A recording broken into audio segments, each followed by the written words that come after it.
साथियों, आज हम एक ऐसी किताब के बारे में बात करने वाले हैं जो ब्राह्मणवाद को उस समय फाड़ फेंकने का काम किया। परशुराम ने 21 बार क्षत्रियों का जो है सर्वनाश किया। जो भाई परशुराम को अपना भगवान मानते हैं उनको इस सच्चाई से परिचित होना चाहिए। उन्हीं के ही ग्रंथों में, अगर आप उन्हीं के धर्मशास्त्रों को या उन्हीं के जो है ग्रंथ को पढ़ोगे आपको खुद समझ में आ जाएगा। मैं नहीं कहता कि आप मनुस्मृति न पढ़िए, भागवत गीता न पढ़िए, रामायण महाभारत न पढ़िए, मैं कहता हूँ सब पढ़िए, लेकिन उसमें सच्चाई क्या है, वास्तविकता क्या है और सही चीज़ें क्या है उस पर विचार कर। ब्राह्मणों का कहना है ब्राह्मण ब्रह्मा के मुख से पैदा हुआ है, लेकिन कुल मिलाकर सभी ब्राह्मणों की आदिमाता ब्राह्मणी ब्रह्मा के किस अंग से उत्पन्न हुई है? अच्छा, वह गर्भ ब्रह्मा के मुंह में जिस दिन से ठहरा उस दिन से लेकर 9 महीने बीतने तक किस जगह पर रहकर बढ़ता रहा, इस बारे में मनु ने कुछ कहा भी है या नहीं? ऐसी बातें करने पर आप क्या कहेंगे? हमारी भावनाएं आहत हो जा रही हैं। आपको सिर्फ उस सच्चाई को बताने पर आहत हो जा रही हैं जिसको हमारे लोगों को, हमारे समाज को बताने से बिल्कुल रोका। फूले जी कह रहे हैं जब ब्रह्मा की औरत सावित्री है तो ब्रह्मा की क्या ज़रूरत थी कि पुरुष होकर हम ये ब्राह्मण क्षत्रिय शूद्र ये सब वैश्य पैदा कर लिखा गया है। यदि सचमुच में ब्रह्मा को 4 मुंह होते तो उसी हिसाब से उसे 8 स्तन, 4 नाभियाँ, 4 योनियाँ और 4 मलद्वार होने चाहिए। और उस समय महात्मा ज्योतिबा फूले के ऊपर क्या क्या चीज़ें हुआ होगा। जब ये किताब ये प्रकाशित हुआ था तो क्या हुआ होगा उस समय? सोचिए, कोई मछली से पैदा हो रहा है, कोई सुअर से पैदा हो रहा है, कोई मुँह से पैदा हो रहा है, कोई कान से पैदा हुआ है। ये सब कितनी मनगढ़ंत कहानियाँ हैं, कितनी काल्पनिक है।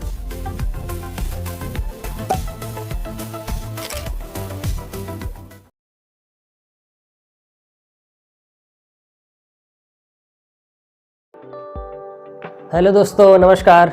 कैसे हैं आप लोग? आशा करते हैं आप लोग बहुत अच्छे होंगे, स्वस्थ होंगे, मस्त होंगे और अपने कामों में व्यस्त होंगे। साथियों, आज हम एक ऐसी किताब के बारे में बात करने वाले हैं जो ब्राह्मणवाद को उस समय फाड़ फेंकने का काम किया जिस समय ब्राह्मणवाद बहुत चरम सीमा पर विख्यात था। साथियों, इस किताब का नाम है गुलामगिरी।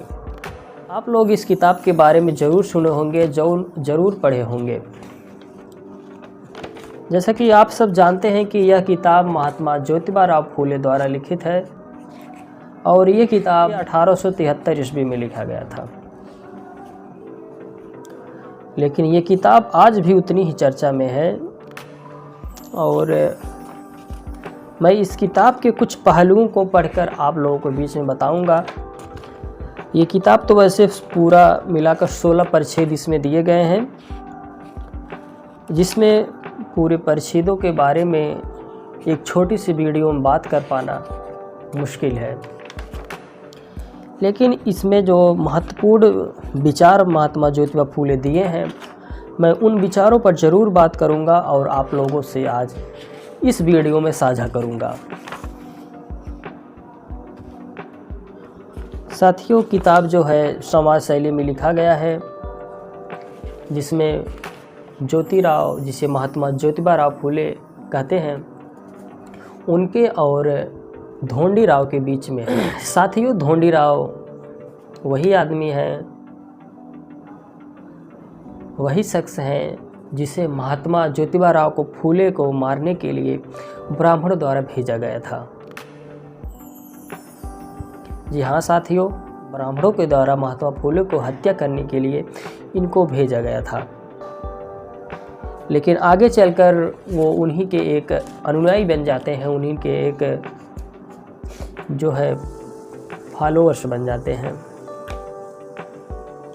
तो चलिए साथियों, मैं इस किताब के कुछ पहलुओं में बात करने वाला हूँ। वीडियो लंबा ना हो इसके लिए मैं पूरा ध्यान दे रहा हूँ। तो मैं पहले इसमें प्रस्तावना में महात्मा ज्योतिबा फूले लिखे हैं, मैं उन्हीं पर बात करूंगा, तब उसके बाद परिच्छेदों पर चलूंगा। महात्मा फूले लिखते हैं, ब्राह्मण पंडा पुरोहित लोग अपना पेट पालने के लिए अपने पाखंडी ग्रंथों द्वारा जगह जगह बार बार अज्ञानी शूद्रों को उपदेश देते रहते हैं, जिसकी वजह से उनके दिलो दिमाग में ब्राह्मणों के प्रति पूज्य बुद्धि उत्पन्न होती रही है। ये साथियों उस समय की बात है जब ब्राह्मणवाद एक बहुत चरम सीमा पर हुआ करता था, जिसमें मनुवादी विचारधारा के लोग, मनुवादी फॉलोअर्स जो है उसको मानने वाले लोग अधिक होते थे। इन लोगों को उन्होंने, ब्राह्मणों ने, इनके मन में ईश्वर के प्रति जो भावना है वही भावना अपने को समर्पित करने के लिए मजबूर किया था। यानी कि जो लोगों के प्रति भावनाएं होती थी ईश्वर के प्रति, ईश्वर में विश्वास जो होता था, वो उनके प्रति जो विश्वास होता था, जो लोगों का ईश्वर के प्रति जो विचार होता था, जो भावना होती थी ईश्वर के प्रति, वो अपने ऊपर वही आजमाना चाहते थे। वो अपने आप को मतलब श्रेष्ठ बताते थे, भगवान बताते थे। यह कोई साधारण या मामूली अन्याय नहीं है। इसके लिए उन्हें ईश्वर के जवाब देना होगा। ब्राह्मणों के उपदेश का प्रभाव अधिकांश अज्ञानी शूद्र लोगों को दिलो दिमाग पर इस तरह से जड़ जमाए हुए है कि अमेरिका ने काले गुलामों की तरह जिन दुष्ट लोगों ने हमें गुलाम बनाकर रखा है, उनसे लड़कर मुक्त होने की बजाय जो हमें आज़ादी दे रहे हैं, उन लोगों के विरुद्ध फिजूल कमर कस कर लड़ने के लिए तैयार हुए हैं। साथियों, क्या होता है देश में जो है काले लोग जो होते थे उनके प्रति एक अलग अछूतपन होता था। जिस तरह हमारे भारत देश में दलित पिछड़ा आदिवासियों के साथ होता है, उसी समय उसी तरह जो है काले लोगों के प्रति होता था। महात्मा फूले बहुत सारी चीज़ों पर बात किए हैं और वो कहते हैं वह यह कि इस देश के मूल निवासी क्षत्रिय लोगों के साथ ब्राह्मण पुरोहित वर्ग के मुखिया परशुराम जैसे व्यक्ति ने कितना क्रूरता बरती है। साथियों, आपने ये जरूर सुना होगा या कहीं ना कहीं तो पढ़ा जरूर होगा। अगर आप इन सब चीज़ों को पढ़ने में ज़्यादा रुचि रखते हैं, अगर थोड़ा भी रुचि रखते हैं, तो आपको ज़रूर पता होगा कि परशुराम ने 21 बार क्षत्रियों का जो है सर्वनाश किया था। उसी का जिक्र महात्मा ज्योतिबा फूले कर रहे हैं। वह यह कि इस देश के मूल निवासी क्षत्रिय लोगों के साथ ब्राह्मण पुरोहित वर्ग के मुखिया परशुराम जैसे व्यक्ति ने कितनी क्रूरता बरती, यही इस ग्रंथ में बताने का प्रयास किया गया है। इस ग्रंथ की बात कर रहे हैं फूले जी। फिर भी उसकी क्रूरता के बारे में इतना समझ में आया है कि उस परशुराम ने कई क्षत्रियों को मौत के घाट उतार दिया था, और उस ब्राह्मण परशुराम ने क्षत्रियों की अनाथ हुई नारियों से उनके छोटे छोटे 4-4, 5-5 माह के निर्दोष मासूम बच्चों को जबरदस्ती छीनकर मन में किसी प्रकार की हिचकिचाहट न रखते हुए बड़ी क्रूरता से उनको मौत के हवाले कर दिया था ना। यह उस ब्राह्मण परशुराम का कितना जघन्य अपराध था। जो भाई परशुराम को अपना भगवान मानते हैं, उनको इस सच्चाई से परिचित होना चाहिए। जो बहुत सारे लोग ऐसे हैं जो जानते नहीं मानते सब हैं। भाई जब चीज़ों को जानोगे, पढ़ोगे, समझोगे तभी उस पर मानने का प्रयास करोगे ना। लेकिन आप चीज़ों को पढ़ते नहीं हैं। जब पढ़ते नहीं हैं तो जानते नहीं हैं, और जब जानते नहीं हैं तो आपको सिर्फ ऐसे मान लेते हैं। तो ऐसे नहीं करना है। हमको चीज़ों को जितना जानना है उतना मानना है। जो चीज़ें हम नहीं जानते उस चीज़ों को नहीं मानते, हाँ, लेकिन जानने का प्रयास ज़रूर करते हैं। उस चीज़ों के बारे में जानने का प्रयास हमारा निरंतर बढ़ता ही रहता है। हमारे सामने यह सवाल आता है कि परशुराम ने 21 बार क्षत्रियों को पराजित करके उनका सर्वनाश क्यों किया, और उनकी अभागी नारियों के अबोध मासूम बच्चों का भी कत्ल क्यों किया। शायद उसे उसमें बड़ा पुरुषार्थ दिखता हो, और उसकी यह बहादुरी बाद में आने वाली पीढ़ियों को भी मालूम हो। इसलिए ब्राह्मण ग्रंथकारों ने इस घटना को अपने शास्त्रों में लिख रखा है। ये फूले जी कहीं और से नहीं बात बोल रहे हैं, ये उन्हीं के ग्रंथों से लिए गए हैं। उनके ग्रंथों में खुद लिखे गए हैं ऐसे ऐसे बातें। लोगों में एक कहावत प्रचलित है कि हथेली के सूरज को नहीं ढका जा सकता। उसी प्रकार यह हकीकत जबकि उनको शर्मिंदा करने वाली थी, फिर भी उनकी इतनी प्रसिद्धि हुई कि उनसे कि ब्राह्मणों ने उस घटना पर जितना जो है छुपाया जाना चाहिए था छुपाया। इतनी कोशिश उन्होंने की और जब कोई इलाज ही नहीं बचा तो उन्होंने उस घटना को लिख कर रख दिया। तो परशुराम के बारे में महात्मा फूले जी बहुत ही स्पष्ट रूप से बातों को लिखते हैं। इसमें आपको जब पढ़ेंगे तो बहुत सारी चीज़ें मैं नहीं पढ़ रहा हूँ क्योंकि वीडियो जो है लंबा हो जाएगा, और आपको ये किताबें पढ़ना चाहिए। ये किताबें हर आपको बहुजन बुक्स या बहुजन शॉप पे ज़रूर मिल जाएगा। बहुजन विचार के जो बुक्स होते हैं उस जगह आपको मिलेगा, ऑनलाइन तो ये अवेलेबल ही है। और उन्होंने क्या लिखा, इस तरह ब्राह्मण पुरोहितों के पूर्वज अधिकारी परशुराम ने सैकड़ों क्षत्रियों को जान से मारकर उनके बीवी बच्चों के भयंकर बुरे हाल किए, और उसी को आज के ब्राह्मणों ने शूद्र अति शूद्रों का सर्वशक्तिमान परमेश्वर सारे सृष्टि का निर्माता कहने के लिए कहा है। यह कितने बड़े आश्चर्य की बात है। परशुराम के पश्चात ब्राह्मणों ने इन्हें कम परेशान नहीं किया होगा। उन्होंने अपने ओर से जितना सताया जा सकता है उतना सताने में कोई कसर बाकी छोड़ी नहीं होगी। उन्होंने घृणा से इन लोगों में से अधिकांश लोगों के भयंकर बुरे हाल किए। उन्होंने इनमें से कुछ लोगों को इमारतों भवनों की नींव में जिंदा गाड़ देने में भी कोई आनाकानी नहीं की। महात्मा फूले जी कोई भी जो चीज़ है बहुत ही तार्किक और बौद्धिक विचारों से प्रस्तुत करते हैं, ना कि वो कहीं जो है अपने मन से या अपने बनावट से या किसी भी तरीके से। उन्हीं के ही ग्रंथों में अगर आप उन्हीं के धर्मशास्त्रों को या उन्हीं के जो है ग्रंथ को पढ़ोगे आपको खुद समझ में आ जाएगा। हाँ, चीज़ों को पढ़ना है, जानना है और उसमें गलत और सही पर विचार करना है। गलत चीज़ों को भी जानना है, सही चीज़ों को भी जानना है, बशर्ते आपको उन्हीं चीज़ों को अनुसरण करना है, उसी चीज़ों को फॉलो करना है जो सही है। आपको गलत चीज़ों को भी जानना है ताकि पता चल सके कि हाँ भाई ये गलत चीज़ है, मैं इसको नहीं फॉलो करूँगा, मैं इसके ऊपर जो है कोई विचार नहीं करूँगा। लेकिन जो सही चीज़ें हैं तभी पता चलेगी जब आप गलत चीज़ों को जानते रहेंगे। अगर गलत और सही चीज़ें एक में रख दी जाए, आपको गलत चीज़ों को अलग करके उसको हटा देना है, उसको अनुसरण नहीं करना है, उस पर विचार ही नहीं करना है। लेकिन जो सही चीज़ें हैं उसको विचार में करना है, उसको अपने जीवनचर्या में उतारना है। ये बातें होती हैं। मैं नहीं कहता कि आप मनुस्मृति ना पढ़िए, भागवत गीता ना पढ़िए, रामायण महाभारत ना पढ़िए, मैं कहता हूँ सब पढ़िए, लेकिन उसमें सच्चाई क्या है, वास्तविकता क्या है और सही चीज़ें क्या है उस पर विचार करना है, और आपको उसी चीज़ों को आगे ले चलना है, उसी को बढ़ावा देना है। तो ऐसे बातें जो है महात्मा ज्योतिबा फूले इस किताब में कर रहे हैं। मैं किताबों को पूरा नहीं पढ़ रहा हूँ, मैं ये फिर से बता दे रहा हूँ। तो पहले जो परिच्छेदों पर बात करते हैं, इसमें परिच्छेद है गुलामगिरी के, ज्योतिराव धोंडीराव संवाद है, इसको मैंने बता ही दिया। परिच्छेद 1 जो है ब्रह्मा की व्युत्पत्ति सरस्वती और ईराड़ी या आर्य लोगों के संबंध में है।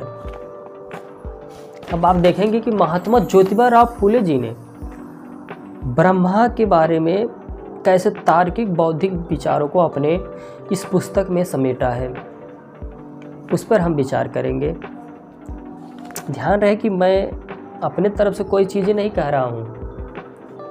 अगर आपको संदेह हो कि मैं नहीं अपने बनावटी को तरीके से कुछ भी चीज़ें कह रहा हूँ या कहूँगा भी आगे आने वाले वीडियो में, तो मैं आपको बता दूं कि ये किताब में प्रस्तुत है। महात्मा ज्योतिबा फूले अपने किताब में ये प्रस्तुत किए हैं। इसमें लाइन टू लाइन लिखे हैं, ना कि मैं कुछ चीज़ों को अपने तरफ से इसमें ऐड कर रहा हूँ। हाँ, थोड़ी विचार मेरा भी है इसमें, मैं अपना भी विचार साझा कर दूँगा, लेकिन जो वास्तविकता है, जो मैं जिसके इर्द गिर्द बातें कर रहा हूँ, वो इस किताब में लिखा गया है ना। क्या कहते हैं, महात्मा ज्योतिबा राव फूले ढोंडीराव से पूछते हैं या बताते हैं, ब्राह्मणों का कहना है ब्राह्मण ब्रह्मा के मुख से पैदा हुआ है, लेकिन कुल मिलाकर सभी ब्राह्मणों की आदिमाता ब्राह्मणी ब्रह्मा के किस अंग से उत्पन्न हुई है? इसके बारे में मनु ने अपनी संहिता में कुछ भी लिखा है या नहीं? आखिर ऐसा क्यों? तब ढोंडीराव का जो जवाब होता है आप सब ने जानते हैं, पढ़ा भी होगा, उन्हीं के ग्रंथों में लिखा है ना कि जो है 4 वर्ण थे, ब्राह्मण क्षत्रिय वैश्य शूद्र। उन्होंने बताया कि ब्राह्मण जो है ब्रह्मा के मुख से पैदा हुआ है, क्षत्रिय जो है उनके भुजाओं से पैदा हुआ है ब्रह्मा के, और शूद्र जो है वो वैश्य जो है उनके जांघों से पैदा हुआ है, और जो शूद्र है उनको पैरों से पैदा हुआ है। तो वही बातें हैं, वही ज्योतिराव व्यंग्य कसते हुए पूछ रहे हैं। तो ढोंडीराव का क्या जवाब होता है, क्योंकि वह उन विद्वान ब्राह्मणों के कहने के अनुसार मूर्ख दुराचारी होगा, इसलिए फिलहाल उसे म्लेच्छ विधर्मियों की पंक्ति में रख दिया जाए। इस तरह से बातें हो रही हैं इसमें ना। और क्या पूछ रहे हैं महात्मा ज्योतिबा राव फूले ब्रह्मा के बारे में? वो कह रहे हैं, अच्छा वह गर्भ ब्रह्मा के मुंह में जिस दिन से ठहरा, उस दिन से लेकर 9 महीने बीतने तक किस जगह पर रहकर बढ़ता रहा, इस बारे में मनु ने कुछ कहा भी है या नहीं? ना, विचार करने वाली बातें हैं। मैं कुछ इसमें बनावटी नहीं कर रहा हूँ, आपको ये देखनी चाहिए, आपको शायद दिख नहीं रहा होगा। तो इसमें लिखा भी गया है ना, क्या कह रहे हैं, वह गर्भ ब्रह्मा के मुंह में जिस दिन से ठहरा है। आखिर वही तो बात कर रहे हैं ना, ब्राह्मण ही उनके ग्रंथों में, शास्त्रों में जो भी लिखा है वही तो बातें कर रहे हैं। अब ऐसी बातें करने पर आप क्या कहेंगे? हमारी भावनाएं आहत हो जा रही हैं ना, किसी बड़े समुदाय की भावनाएं आहत हो जाएंगी। भाई अपने महापुरुषों, और जिसे अंबेडकर, बाबा साहब डॉक्टर भीमराव अंबेडकर जी जो है अपना तीसरा गुरु मानते थे, जिसे अपना पहला गुरु जो है महात्मा गौतम बुद्ध को मानते थे, उनके विचारों से प्रभावित होते थे उन्होंने। अलग बातें हो जाएंगी, तो मैं ये बातें अलग वीडियो में बात करूँगा।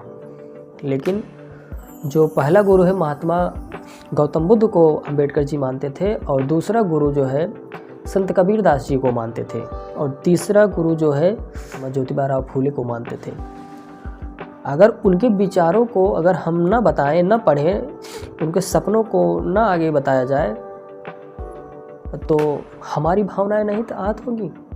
सोचिए अगर हमारी क्या क्या चीज़ें आहत हो जा रही होंगी, हमारे समाज की क्या चीज़ें आहत हो जा रही होंगी, क्या क्या। आपकी सिर्फ भावनाएं ही आहत हो रही हैं, हमारा बहुत सारी चीज़ें आ रही होंगी, हमारे समाज की बहुत सारी चीज़ें आहत हो जा रही होंगी ना। हमारे समाज के लोगों के ऊपर, हमारे पूर्वजों के ऊपर, हमारे महापुरुषों के ऊपर जो सारी चीज़ें हुई हैं, उनको सोचकर हमारी क्या क्या चीज़ें आहत हो जा रही होंगी। समझ लीजिए, आपको सिर्फ उस सच्चाई को बताने पर आहत हो जा रही हैं जिसको हमारे लोगों को, हमारे समाज को बताने से बिल्कुल रोका गया, जो छुपाया गया जो हमारे समाज को। और क्या लिख रहे हैं महात्मा ज्योतिबा राव फूले, देखिए क्या लिख रहे हैं। सावित्री ब्रह्मा की औरत होने पर भी उसने उस नवजात शिशु के गर्भ का बोझ अपने मुंह में 9 महीने तक संभाल कर रखने, उसे जन्म देने और उसकी देखभाल करने का झमेला अपने माथे पर क्यों ले लिया? यह कितना बड़ा आश्चर्य है। क्या इसका मतलब क्या है? इसका मतलब है कि ज्योतिबा राव फूले जी कह रहे हैं, जब ब्रह्मा की औरत सावित्री है तो ब्रह्मा की क्या ज़रूरत थी कि पुरुष होकर हम ये ब्राह्मण, क्षत्रिय, शूद्र ये सब वैश्य पैदा करने की ना। उसकी जब पत्नी सावित्री है तो ना, वही बातें हैं। मैं इस तरह की बातें कर रहा हूँ तो हो सकता है कुछ भी हो जाए इस वीडियो के माध्यम से। लोगों की बहुत सारी चीज़ें आहत हो जा रही हैं इनको मानने वाले। भाई ये सच्चाई है, इसको मानो, मानो जो सच्चाई है इसमें जो है आपके खुद ग्रंथों में लिखा गया है, आपके ही ग्रंथों में लिखा गया है भाई, आपके धर्मशास्त्रों में लिखा गया है। वही चीज़ महात्मा फूले जी उस पर अपना व्यंग्य कसते हुए, उस पर तार्किक और बौद्धिक दिमाग लगाते हुए पूछ रहे हैं। महात्मा ज्योतिबा फूले और क्या कह रहे हैं। अब ये दूसरे गाली का प्रयोग है। कहा जाए तो उसने सरस्वती नाम की अपनी कन्या से ही संभोग किया था, इसलिए उसका उपनाम, समझ सकते हैं आप, पढ़ने वाले या देखने वाले दर्शक इसको समझ सकते हैं। इसी बुरे कर्म के कारण कोई भी व्यक्ति उसका मान सम्मान पूजा नहीं कर रहा है। अब बताओ, उन्हीं के ग्रंथों में लिखा गया है और हमारे लोग उसको भगवान मानते हैं, हमारे समाज के लोग उनको भगवान मानते हैं। और क्या लिखा गया है, यदि सचमुच में ब्रह्मा को 4 मुंह होते तो उसी हिसाब से उसे 8 स्तन, 4 नाभियाँ, 4 योनियाँ और 4 मलद्वार होने चाहिए, किंतु इस बारे में सही जानकारी देने वाला कोई लिखित प्रमाण नहीं मिल पाया है। फिर उसी तरह शेषनाग की शैया पर सोने वालों को लक्ष्मी नाम की स्त्री होने पर भी उसने अपनी नाभि से 4 मुंह वाले बच्चों को कैसे पैदा किया। इस बारे में यदि सोचा जाए तो उसकी भी स्थिति ब्रह्मा की तरह ही होगी। बताओ, ऐसे विचार करना क्या गलत है? ऐसे तर्क देना क्या गलत है? लेकिन आपको इस किताब को जरूर पढ़ना चाहिए। और क्या कह रहे हैं ज्योतिराव, वास्तव में हर दृष्टि से सोचने के बाद हम निर्णय पर पहुंचते हैं कि ब्राह्मण लोग समुद्र पार जो ईरान नाम का देश है वहाँ के मूल निवासी हैं। पहले ज़माने में उन्हें ईरानी या आर्य कहा जाता था। इस मत का प्रतिपादन कई अंग्रेजी ग्रंथकारों ने भी ग्रंथों के आधार पर किया है। सबसे पहले उन आर्य लोगों ने बड़ी बड़ी टोलियां बनाकर देश में आकर कई बार हमले किए। यहाँ के मूल निवासी राजाओं के प्रदेशों पर बार बार हमले करके बड़ा आतंक फैलाया। हमने आपको बाकी वीडियो में बताया है, 2-4 वीडियो और मैं इस टॉपिक पे बनाया हूँ अपने मूल निवासी राजाओं के ऊपर, बलि राजा के ऊपर बनाया है, महिषासुर के बारे में बनाया है। यहाँ के ये आदिवासी जो है, आदिवासी मूल निवासी हैं, बलि राजा के बारे में बताया है, यहाँ के मूल निवासी हैं। इनको ने ब्राह्मणों ने, आर्य ब्राह्मणों ने, जो ब्राह्मणी बाहर के देशों से आए हैं, ईरानी, जिसे महात्मा ज्योतिबा फूले बताएं, उन्होंने यहाँ आकर हमारे मूल निवासी समाज के राजाओं को छल कपट से पराजित करके यहाँ का राजपाट छीनने का प्रयास किया है और अपना वर्चस्व कायम करने का प्रयास किया, और जो है इसमें सफल भी हुए। अर्थात ये जो ब्राह्मण समुदाय के लोग हैं ये बाहरी देश के लोग हैं, यहाँ के मूल निवासी नहीं हैं। अब देखो परिच्छेद नंबर 2 में क्या है। मत्स्य और शंखासुर के संबंध में महात्मा ज्योतिबा फूले क्या बातें कर रहे हैं। ज्योतिबा राव फूले बोलते हैं या बताते हैं कि उसके बारे में तुम ही सोचो कि मनुष्य और मछली उनके इंद्रियों में, आहार में, निद्रा में, मैथुन में और पैदा होने की प्रक्रिया में कितना अंतर है। उसी प्रकार उनके मस्तिष्क में, मेधे में, कलेजे में, फेफड़े में, आंतड़ियों में, गर्भ पालने पोषने की जगह में और प्रसूति होने की मार्ग में कितना चमत्कारिक अंतर है। मनुष्य जमीन पर रहकर अपनी जिंदगी बसर करने वाला प्राणी है। वह जरा सी भी असावधानी से पानी में जो है गिरने पर तैरने ना आए तो डूबकर मर जाता है, किंतु मछली हमेशा पानी में रहती है, लेकिन मछली को पानी से बाहर निकालकर जमीन पर रखते ही तिलमिलाकर मर जाती है। नारी स्वाभाविक रूप में एक समय में एक ही बच्चे को जन्म देती है, लेकिन मछली सबसे पहले कई अंडे देती है। उसके कुछ दिनों बाद उन अंडों को फोड़कर उसमें से अपने सभी बच्चों को बाहर निकालती है। अब जिस अंडे में यह मत्स्य बालक था उसको उसने पानी से बाहर निकालकर ज़मीन पर फोड़ा होगा। उस अंडे से उसने मत्स्य बालक को बाहर निकाला होगा। ये सारी चीज़ें महात्मा ज्योतिबा फूले क्यों बता रहे हैं, क्यों अपने इस गुलामगिरी नामक ग्रंथ में लिखे हैं? क्योंकि ढोंडी राव जो है उनसे ये प्रश्न करते हैं, ये पूछते हैं कि ब्राह्मण इतिहासकारों ने भागवत आदि ग्रंथों में इस तरह लिखा है कि उस जत्थे का मुखिया मत्स्य से पैदा हुआ था। इसका क्या मतलब है? मतलब लिख रहे हैं कि कोई मछली से कैसे पैदा हो सकता है भाई? कोई मछली से मनुष्य कैसे पैदा हो सकता है?